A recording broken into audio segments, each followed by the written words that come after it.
তীব্র গরমে বিদ্যুৎ বিভ্রাটের জেরে পথ অবরোধ করে বিক্ষোভ স্থানীয় বাসিন্দাদের। এই ঘটনার জেরে মুর্শিদাবাদের জঙ্গিপুর পৌরসভার 20 নম্বর ওয়ার্ডের আইলের উপর রঘুনাথগঞ্জ সাগরদিঘি রাজ্য সড়ক বন্ধ করে বিক্ষোভে ফেটে পড়লেন এলাকার স্থানীয় বাসিন্দারা। সূত্রের খবর, এই তীব্র দাবদাহের মধ্যে এমনিতেই নাজেহাল অবস্থা সাধারণ মানুষের। তার উপরে গত 4 দিন থেকে ইলেকট্রিক ট্রান্সফরমার কারণে বিদ্যুৎ পরিষেবা থেকে বঞ্চিত জঙ্গিপুর 20 নম্বর ওয়ার্ডের মানুষ। আর এর জেরে এলাকার সমস্ত স্তরের মানুষেরা পথ অবরোধ করে বিক্ষোভ দেখান। এই ঘটনার জেরে রঘুনাথগঞ্জ থেকে সাগরদিঘি যাওয়ার রাজ্য সড়ক অবরুদ্ধ হয়ে পড়ে। অবরোধের খবর পেয়ে ঘটনাস্থলে পৌঁছয় রঘুনাথগঞ্জ থানার পুলিশ বাহিনী। পুলিশ গিয়ে বোঝানোর পরও অবরোধ তুলতে ব্যর্থ হন তারা। বলছে কুট্টি পার্টি মেরে দিচ্ছে।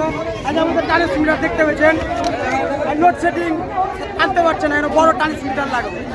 আমাদের বাচ্চা ছেলেগুলো সব স্কুলে যেতে পারছে না।